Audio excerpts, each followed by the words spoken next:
Hi, good morning, guys. I thought I would show you how to prepare breakfast.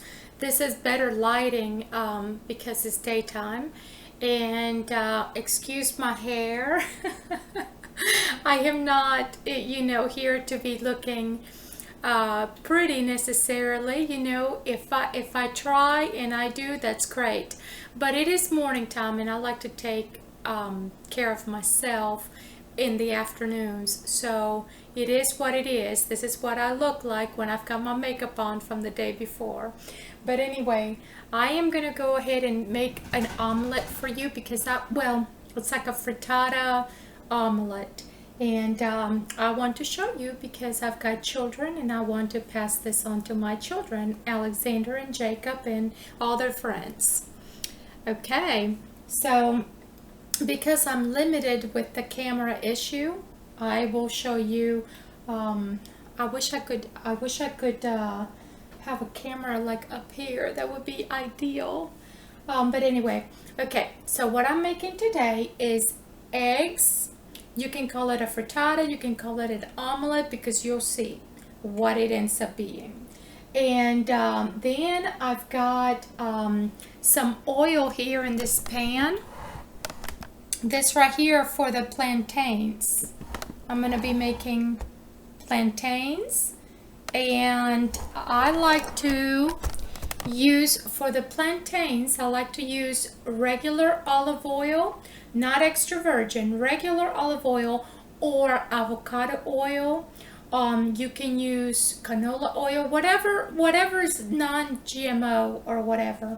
But so what I do is when I need a lot of oil to deep fry something, which is very seldom, but when you do the plantains, you have to deep fry. So you need good quality, like clean oil. But because the plantains are such a clean product, when you are done, you can strain it and store it away. Put it in the refrigerator once it's cooled. Make sure that the oil is strained and completely cooled. The vegetable oil, and then you can put it in the refrigerator and repurpose it within a reasonable amount of time. So I've already started with some of the oil here, and I'm going to go ahead and add, because it needs to be enough oil for the plantains, because see, these are called tostones, or we call them patacones in Panama. And it is a twice fried product. So you go ahead and fry it the first time. You fry it the first time, and then you take them out before they're completely cooked, and you squeeze them, flatten them out, and refry them. So you need about, I kind of got two general sizes here. You need about anywhere between this and this. You can kind of see how thick it is, like the thickness of my finger, maybe a little bit thicker. And it just depends on how thick or thin you want the final product to be. So once the oil needs to be really hot. And you cannot be doing this with children that don't know yet how to do it. Sometimes I need a mesh that protects, the splattering, a splatter guard, like this one. Sometimes I do, sometimes I don't. I don't because I don't like to season my plantains or my tostones before I fry them. But some people like to, like in the in-between frying them, when you take them out, you flatten them and you put them back. Some people, like my mom, she likes to dip them in vinegar, seasoned vinegar, and it just soaks up all that vinegar and salt and pepper and a garlic powder, and then she'll put them back in the fryer. But then she uses one of these, I'm sure, to limit the splatter. And I don't like to do this when there's young children around in the kitchen. When Alexander was little, I would have a gate, and that little rascal would put his little toes in there trying to crawl in the little kitchen. But that was like my favorite time when Alexander was little, and I would be in my little bitty kitchen on Sage Avenue. Okay, so I very seldom use fresh garlic with my frittata. I don't know why. I just don't. You can do whatever you want with your frittata. There's no wrong way of doing it. Just like fried rice, you can add whatever leftover in the fridge or whatever's before it goes bad, or whatever. It can be fresh, it can be not so fresh, as long as it still has nutritional value, because you don't want to be eating empty calories. Okay, so for the tostones oil, I have it on medium high because it needs to be pretty hot when you add you don't want things sitting there absorbing too much oil. You want it to cook fast, so the less time in the oil, the better. I also have a prepped plate you can either have tongs, reliable tongs that are, for the hot, not anything plastic, or you can have a couple of forks. And my favorite method, when I don't have my spring-loaded tongs, my favorite method is 2 large forks. That way you can have better control when you're flipping the tostones over. Now, with the garlic and the oil, anytime I cook garlic, I learned this from the Food Network also. You start with your oil, I think it was Rachel Ray, that you start with your oil cool, you add your garlic, and you start to slowly infuse that oil. You don't want to add the garlic to the hot oil because it'll burn the garlic and make it bitter. So you start with the oil cool, you add your garlic, and then you bring it to temperature slowly. Okay? So, and then you can go ahead and crank it up to get your frittata, because I do want the oil, once the garlic is done, I do want that oil to be on the hotter side, so when you add your egg product, it's going to form a shell. And it's important. You'll see why. But anyway, I am cooking this for my children because I know when you first get married or get together with my son's not married, but he's got, his girlfriend, and they have a child. And, to me, okay, so the plantains are in. I like to make them, like I said, this thickness to start with. And then you have to make sure that oil doesn't have any water in there. That pan doesn't have any water. You don't want anything splattering because it's right down dangerous. But anyway, I like to do it with my hand when I put it in, but you can always put it in the fork like so and then lower it, okay? Just to be safe. And usually a pan this size, you saw the size of it. A pan that size can normally hold a whole plantain in at once. You don't want anything to be overlapping because you want cooking evenly. And I'm doing this because I have, my children, and I want to pass on my heritage, my cooking skills to my children. And so this is like basic cooking. This is not anything gourmet or anything fancy. I'm not claiming to be an expert. I've always wanted to have my own restaurant because I wanted to introduce things like yuca and plantains and like combine it with local things. So whatever you cannot get locally and you have to import it, then go to the ethnic store. But basically just introducing people to something that they're not familiar with and that they may like. All right, so this oil is pretty hot. I can already see because the tostones are turning dark really fast. So I'm flipping them over with my fork. I don't know if you can see. I'm going to try to let you see what I am doing. But basically this oil is really, really hot. So you have to be very careful. You don't want to overcook this because then you won't be able to flatten them, okay? So then you get them onto the oil. Get them out of the oil, get them onto your paper towel before you flatten them. That way you won't have a greasy mess on your board that you're flattening them out. Okay. So, see how quickly they're done. It's like you cannot waste time when you do this. Cannot waste time at all. So now we're gonna come over here to the flattening section. So you're gonna, once they're like not super hot, that you're gonna burn yourself, okay? Because I don't have a tostonera, which is a plantain flattener, I'm gonna use one of these glass that doesn't have any bevel bottom. I mean, like it's just flat, basically. You want a flat. So you come over here. I hope that you can see. And then you flatten it, like I said, while it's still hot. And this is why I like to have my fork handy, because you can just release it like so, because it's very starchy. So basically, I'm going to do the same with all of them while they're still hot. And you have to be careful that you leave it all together. If they fall apart a little bit, just kind of form it, you know, shape it back up. They're very starchy. Plantains are good for iron. If you have an iron deficiency, plantains and lentils are a really good source of iron, and spinach. And that's what they do for pregnant, for women who have just delivered their babies.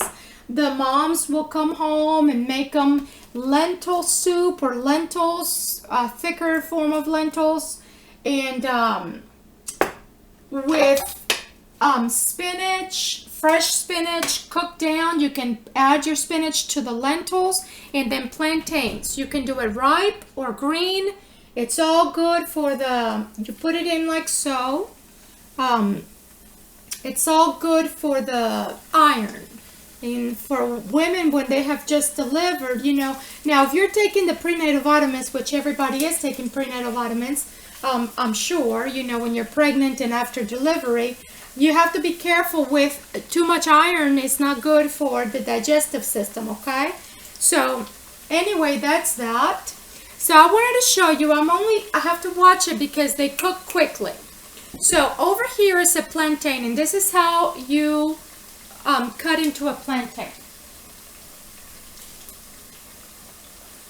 You take a chef knife, or you can do it, if you're a beginner, you can do it with a smaller knife like so, okay? And then basically you cut it in half, you cut the ends, you cut it in half, and then you make a slit until you feel that it has gotten to this layer. You can kind of feel it, and then wiggle it, and that's how they do it. You know, that's how I was taught. And this is the best way to peel the plantain, and then you can kind of like just kind of go around it. If you insert your finger in here and then just kind of go around like so. And then sometimes I have to break it and keep going, you know, just that layer where you see that layer, just like so. There you go. So this is not for beginners. You have to practice very carefully. So these tostones are ready to flip.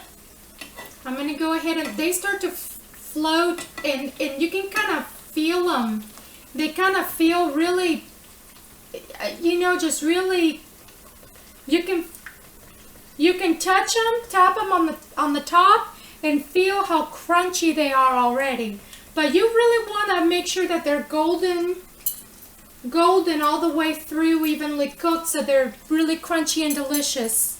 Okay, this smells like it's ready, like it's already infused. You can kind of smell the garlic, and it's infused the oil. So now you can crank it up. Now you can crank it up just enough to add your egg. And the egg mixture, like I showed you yesterday, this is, if you have, you know, for one person you do 2 eggs, for 2 people you do 3. I always add an extra egg, but this one has already been scrambled, and I need to add my salt. You can add salt to the eggs as you wish, you know, and remember that if you have other ingredients like Parmesan cheese has a lot of salt already in it, or if you have other things like bacon or sausage or whatever you're mixing in that's already salted, you may want to you know, just be careful. So anyway, now that my oil is hot, it's like sizzling. Now I added water to this a little bit to make it frothier. Now you add your egg, and we're gonna go ahead and let that kind of get a little shell. So, okay, our plantains are ready over here. I'm gonna take them out onto, you need to have everything mise en place, okay? Your mess in place, everything in place. And then you just put your tostones here in your plate. Make sure that the paper towel's not too close to the fire. If you're a beginner, I suggest that you have everything ready before you get started. And also that you have, what happened to my heat? Okay. Okay. So I'm draining the tostones. I'm going to turn that off. I'm going to turn this off for now. I'm going to turn it off for now. So I'm draining my tostones, and I flipped them over to make sure that there's no, you know, oil on them. So you flip them over to get them to drain really well. And then the best thing, while they're still hot and they still have a little bit of oil on them, go ahead and add a little bit of salt. You can do it to both sides if you want. Some people like to add garlic powder. Some people like to add, you know, various spices, cayenne or whatever. It's up to you. I like to just do it salt for every day. All right. Sometimes garlic powder. Okay, this egg, this is, I need to show you.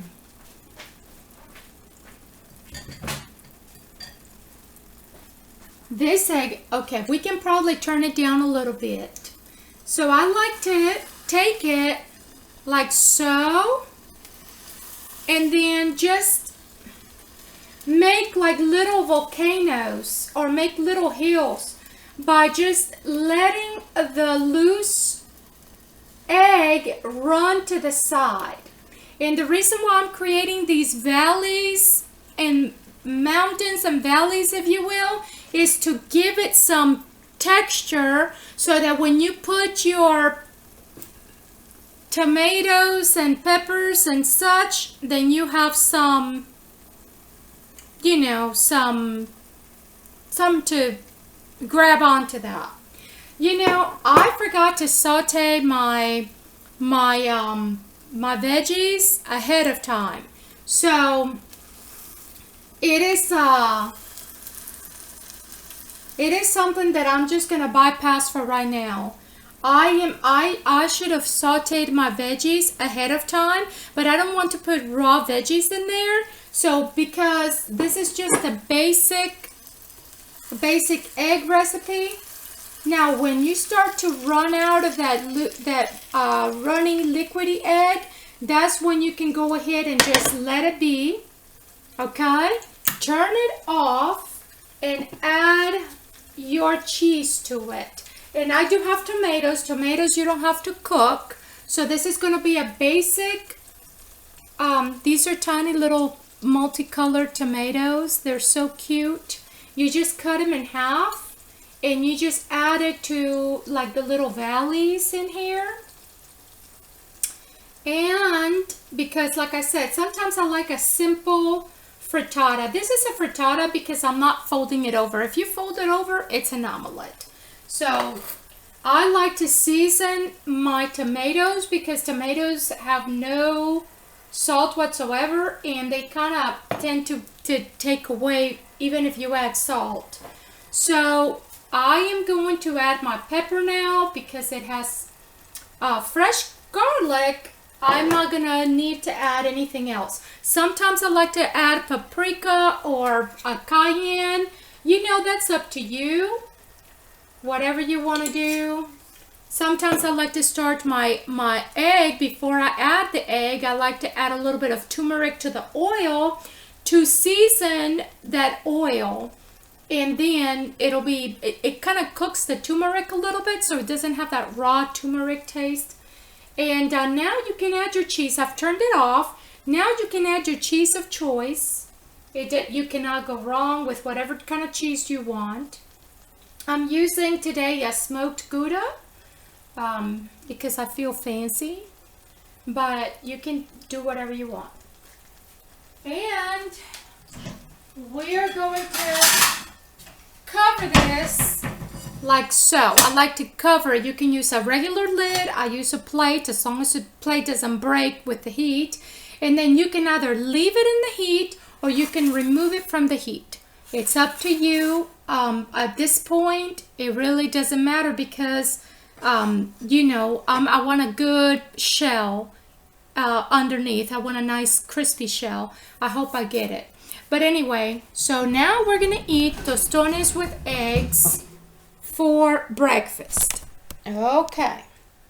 So that's it. That's breakfast. Have a good day, Mr. Jacob, Mr. Alexander. Mama loves you. God bless you. Oh, I've got to show you the egg when it comes out. Okay, so we can talk for a minute. I am going to have my coffee. As I told you all, I need to remineralize my teeth. And because when I'm not like in the daylight, this tooth, because it's behind the other one, it looks dark like a shadow. And so eventually I'm gonna have my bottom tooth straightened, but it's just that one tooth, and it would, you know, I don't find it that a priority right now to have my teeth straightened when it's just a minor thing, because I have so many other priorities. I have to get a job. I have to get my Alexander with me because I cannot focus without my son. Like I can't, I feel, you know, like this is a self-esteem kind of thing. When you go to the store, when you go to anywhere, when you go to TJ Maxx or to the grocery store, when you go, I haven't even gone to the park in like 3 years. And these are the kind of things, even if I go to Hobby Lobby or, you know, go, you know, to the shoe store, you know, everybody's there with their children, you know, and most women my age already have like teenage kids, you know. See, I had Jacob when I was 25. I had Jacob when I was 25, and I had Alexander when I was 36, like a week before my 36th birthday, a week before my 25th birthday. Alexander was supposed to be born on Jacob's birthday. Jacob was born September 25th. Jacob was actually due on the 22nd and was born, or the 23rd, and was born on the 25th. And Alexander was due on the 25th, but they took him out early. And so they took him out planned C-section on the 18th. So Alexander and Jacob are a week apart, and I am a week later. I'm October 1st. So when we celebrate our birthdays, we'd like to celebrate them together. And Jacob, since his first birthday, his dad and I would bake him brownies and that at home, you know, nothing fancy, you know, because to me a birthday is just another year celebrating your life, but I don't like to make a big to-do of it because to me it's like a personal thing. And but there was only one time that I celebrated all of our birthdays together with the piñata and everything, but there's no wrong way of doing it. I think that if you want to throw a big party for your child, you know, if you have the means, by all means do it. But if you don't have the means, don't feel pressured by society to put on a big party. If you can afford it, great. But I've only had like the piñata thing for Jacob once, and I've only had the piñata thing for Jacob and Alexander once, and a lot of guests and everything. But I did my cooking and everything, and I had people help me, you know, bring in a side dish or whatever. So, you know, to me, the best Birthday party is as long as you're surrounded by people who love you and appreciate you and your children, and want to do like a get together, you know, bring their dish to help with the cost. Because to me, I would rather than bring a dish for everybody to gather than to bring all of these gifts that the children don't even need.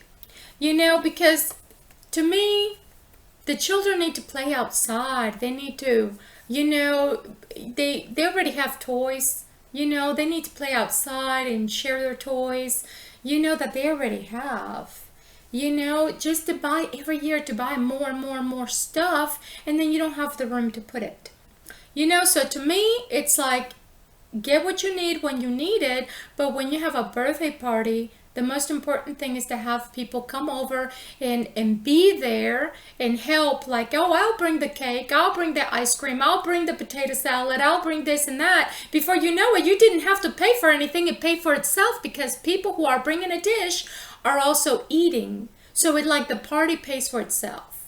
That's wonderful. Okay, so I'm going to put my tostones together and my egg. So these are some beautiful dishes here from my friend's family's house. I'm blessed to be here. I'm very grateful to be here with James and his family, because James does have a heart of gold. He really does. I know he does. And sometimes we are tested. You know, sometimes we are tested, our core, like, who are you? You know, what are you? You know, so now I'm showing them. So I am the way I am because I am. And you are too. We all are. Okay. So Penny's outside. So look how pretty this turned out. And I'll take a picture of it. I'll take a picture with my, I don't know. But anyway. So, this is what I like to do. I like to just slide it in here just like so. And if it doesn't fit on the plate, you can leave it open or you can flip it. So see, we had a frittata and now we have an omelet. Ta-da! So you see that? So it was a frittata when it's open face, but if it's, you know, if it's doable, you can just flip it over. There's no wrong way of doing these eggs. You can leave it open face and have it be a frittata, or you can fold it over and it's an omelet. You know, and with little money, you can put something really nutritious and healthy, and even you can even call it fancy if you just add a little bit of, I'm using paprika today because I feel like having a smoky flavor, but you can make it very fancy. And then if you want to add something green to this to make it, you know, to make it colorful, you can do that. I can do this just for garnish. Okay, I also want, here's the tostones. They're very crispy, very crispy.